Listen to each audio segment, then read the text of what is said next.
Welcome to the next episode of Good Morning YouTube. For some reason, I can't seem to clean my phone up enough to get it to go back to where it was, letting me have unlimited time on these videos. So I'm going to have to keep this one under 16 minutes for some reason. I figure 16 minutes is long enough. You probably get sick of my rambling anyways. Anyways, with that said, first off, I'm going to flip the camera. Here goes. Today I'm going to do a video on the movie Noah. I checked it out from our library the other day, and, yeah, it's bad. The acting is actually good. I enjoyed that. From an entertainment standpoint, I give it 4 stars.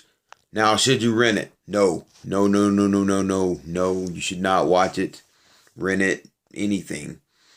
I believe it was made to purposefully, confuse people and screw them up on their biblical knowledge, making people think it was a story out of the Bible. And it is so far from that story, it's not even funny. There's so much wrong with it. I'm going to hit on just 1 or 2 topics because I could go forever on this video. First off, the giants. Yes, in the days of Noah, there were giants. They were called the Nephilim. The Nephilim, as far as I know, were not fallen angels that had been cursed by God and turned into rock monsters. There were no rock monsters in those days. I don't know where that even came from. They said that the Nephilim were giant rock monsters. They were angels that have fallen to earth and been cursed by God and covered in mud and rock. And yeah, we had these giant rock monsters with glowing eyes because that was supposed to be the spirit of the angel inside them glowing.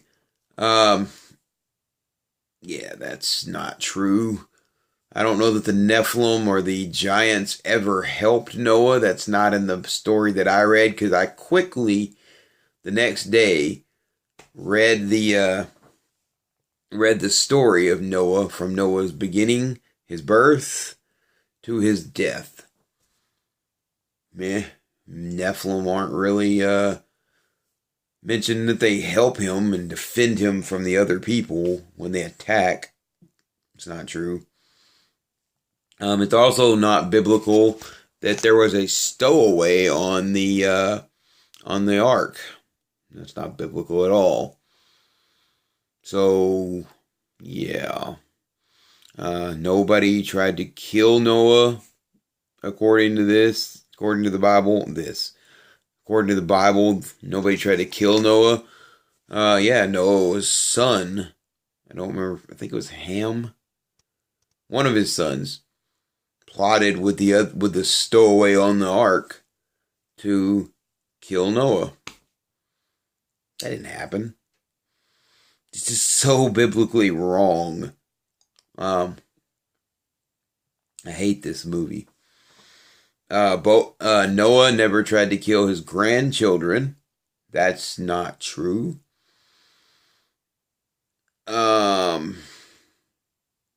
Yeah, I could just go on and on and on about how biblically inaccurate this movie is.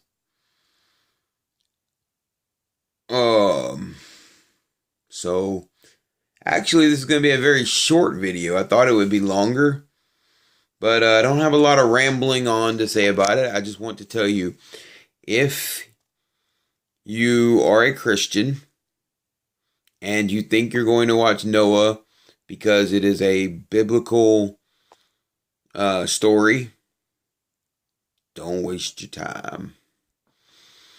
They got so much wrong with this movie. I hate it. It serves nothing. It serves to do nothing but um, possibly ruin people's knowledge of the story of Noah. And I feel like that's its whole purpose. Like somebody, the director, the writer, I don't know, was influenced by Satan to write this story and get it so wrong and then present it to Christians as a biblical reenactment. But no. Now, the acting, was I entertained? Yes. If they would have told me this is a complete lie and they just made up this story, I'd probably give it a 4 and tell you, hey, go watch this. This has no connection to the Bible, but it's fun to watch. But no, it was presented as the story of Noah. And no. Oh, it also never mentions in the Bible about Noah finding his daughter. That's not in the Bible. And Methuselah. That's another one I meant to mention. According to this, Methuselah is some great mystical wizard or something. His daughter, when they found her, and she becomes Sham's wife, I believe. She's found, so it's nothing weird like that. But anyway, she's found and becomes Shem's wife. But when she's found, she's young and has a wound on her stomach, in her womb, and it's apparent she can't have kids. But they keep going up to the mountain to visit Methuselah, who is not really mentioned in the story of Noah. He is in his lineage, but that's about the extent of it. They keep going up to the mountain to visit him for mystical readings and stuff, like he's the great Dalai Lama or something. I don't know, but when they go up there one time, one of his sons tells Methuselah that he's been eating berries, and Methuselah becomes obsessed with getting berries. And at one point, he comes down the mountain and is searching for berries, and Noah's found daughter, whose name I can't remember, but she's played by, and now her name skips me, the girl who played Hermione in Harry Potter. That'll probably come to me before I get done with this video. If not, leave a comment below letting me know what her name is. It'll probably come to me before I read the comment, but whatever. Anyways, she runs into Methuselah, and Methuselah tells her to help him search for the berries. And he's searching the ground looking for them like a madman. And he reaches up and touches her stomach, and she's miraculously healed. Like, it's not even some kind of faith healing. It's just like a mystical, whoa, I have the power. You know, that kind of thing. Oh, and there's a mystical, magical snakeskin that Noah keeps wrapping around his arm and touching, like he's giving blessings to his kids or something. He does it to his grandkids. At the beginning of the movie, he does it to his one of his sons who's becoming a man. Supposedly, the serpent that Satan entered in the Garden of Eden shed his skin when Satan entered him. That's not mentioned. And this is the skin that he shed. Don't know why that would be magical or powerful. It's not even mentioned in the Bible, but if it was real, why would it be magical and have all these powers? Oh, and they kind of acknowledge and promote evolution. Noah is telling the story of creation up until their point to the kids on the ark. And they show a time-lapse video of the story he's telling. And it starts off with little molecular balls of little molecules of balls that become a fish, and then they become a salamander, and the salamander comes out of the water, and it becomes a bigger lizard creature, and then it becomes a monkey, and then they go from that to glowing life forms that look like some kind of an alien off of Cocoon, if you've ever seen that. And that's supposed to be humans in the book, in the Garden of Eden. Yeah, about that. So,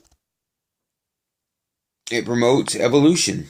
Now, God, like it says, like basically God puts evolution into practice, but it still doesn't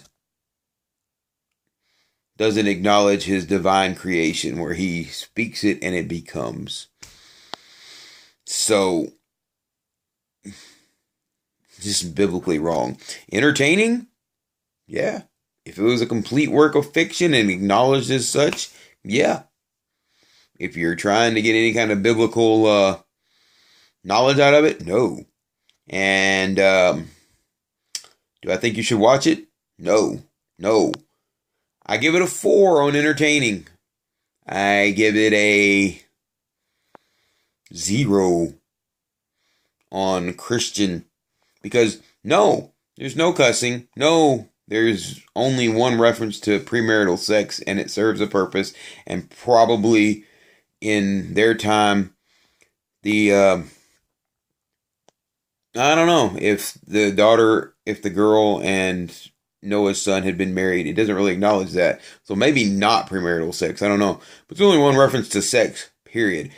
And that serves to get to the grandkids that Noah threatens to kill, and yeah, just such a bad